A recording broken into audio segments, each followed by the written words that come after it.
آج ایک ایسا واقعہ آپ کو سنائیں گے جس میں ایک ایسی لڑکی کو حضرت عمر فاروق رضی اللہ تعالیٰ عنہ کے دربار میں لایا جاتا ہے، جس کے اوپر یہ الزام ہوتا ہے کہ اس نے گندا کام کیا ہے اور اپنے مالک کے ساتھ وفاداری نہیں کی۔ اس پر حضرت عمر فاروق رضی اللہ تعالیٰ عنہ حضرت علی رضی اللہ تعالیٰ عنہ کو بلوا لیتے ہیں، اور پھر حضرت علی رضی اللہ تعالیٰ عنہ کیسا فیصلہ کرتے ہیں کہ سارے لوگ دیکھ کر دنگ رہ جاتے ہیں۔ آج کی ویڈیو بڑی ہی انٹرسٹنگ ہونے والی ہے، اس لیے اس ویڈیو کو آخر تک ضرور دیکھیے گا۔ اور اگر آپ میں سے کسی نے ابھی تک ہمارا چینل سبسکرائب نہیں کیا تو چینل کو سبسکرائب کرتے ہوئے ساتھ میں لگے گھنٹی کے بٹن کو بھی لازمی دبائیے گا۔ اس کی کہانی کچھ اس طرح ہے کہ ایک شخص نے اپنے گھر میں ایک یتیم لڑکی کو سہارا دیا۔ یہ شخص اکثر کاروباری مصروفیات کے سلسلے میں دور دراز کے علاقوں میں جایا کرتا تھا۔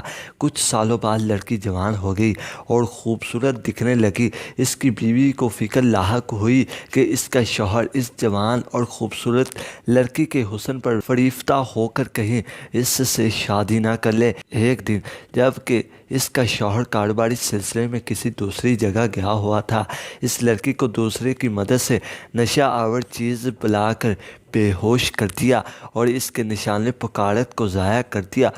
جب وہ شخص واپس لوٹا اور اس لڑکی کے بارے میں پوچھا تو اس کی بیوی نے کہا کہ لڑکی تو پڑوس کے ساتھ غلط کام کر بیٹھی ہے۔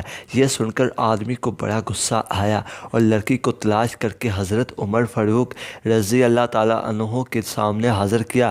حضرت عمر فاروق رضی اللہ تعالیٰ عنہ نے جب دیکھا کہ یہ مقدمہ بڑا ہی پیچیدہ ہے اور مشکل ہے تو آپ نے حضرت علی رضی اللہ تعالیٰ عنہ کو بلاوا بھیجا، اور اس شخص نے اور اس کی بیوی نے وہی تمام کہانی امیر المومنین حضرت علی رضی اللہ تعالیٰ عنہ کے سامنے بھی دہرا دی۔ حضرت علی رضی اللہ تعالیٰ عنہ نے حکم دیا کہ ایک ایک کر کے گواہ ان کے سامنے پیش کیے جائے۔ لہٰذا پہلی گواہ ایک عورت تھی۔ حضرت علی کرم اللہ وجہ کے سامنے حاضر ہوئی تو حضرت علی کرم اللہ وجہ نے اپنی تلوار نیام سے نکالی، اپنے اور اس عورت کے بیچ میں رکھ کر کہا، کیا تم جانتی ہو میں علی ابن طالب ہوں؟ مجھے سچ بتاؤ اور سچ کے سوا میں کچھ نہیں سننا چاہتا۔ یہ خاتون بہت چلاک تھی، اس نے وہیں جھوٹی کہانی بیان کر دی اور اس پر قائم رہی۔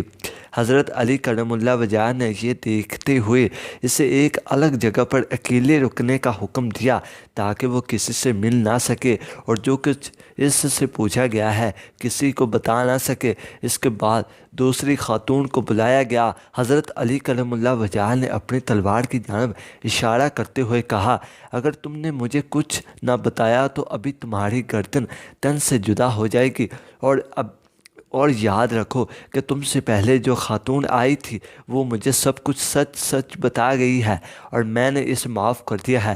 اگر تم بھی سچ بتا دو گی تو تمہارے ساتھ بھی ایسا ہی ہوگا، یعنی کہ تمہیں بھی معافی مل جائے گی۔ اس گواہ نے اپنی جان کو خطرے میں دیکھ کر تمام سچائی بیان کر دی، جس سے کہ اس یتیم لڑکی پر لگا الزام کھلے طور پر غلط ثابت ہو گیا اور اس شخص کی بیوی کا سارا بول کھل گیا۔ اس کے بعد حضرت علی کرم اللہ وجہ نے اس خاتون کو جس نے لڑکی پر جھوٹا الزام لگایا تھا شرعی سزا کا حکم دیا اور اس کے شوہر کو حکم دیا کہ اسے طلاق دے دے اور اس معصوم یتیم لڑکی سے شادی کر لے۔ اس شخص نے ایسا ہی کیا۔ جس موقع پر اس یتیم لڑکی کا حق مہر امیر المومنین حضرت علی کرم اللہ وجہ نے اپنی جیب سے ادا کیا، جھوٹی خواتین گواہ کو بھی جرمانے کی سزا دی گئی اور جرمانہ کی رقم لڑکی کو دے دی۔ پیارے دوستو، علی کرم اللہ وجہ بڑے ہی اعلیٰ درجے کے ذہن کے مالک تھے۔ آپ کا علم بڑا ہی باکمال تھا اور آپ بال کی کھال اور خال کی بال دیکھ کر کے رکھ دیا کرتے تھے، تبھی تو آپ کو علم کی شہر کا دروازہ کہا جاتا ہے۔ ہم یہ امید کرتے ہیں کہ آج کی ویڈیو آپ کو پسند ضرور آئی ہوگی۔ ویڈیو کو لائک کرنے کے ساتھ ساتھ دوستوں کے ساتھ شیئر کرنا مت بھولیے گا۔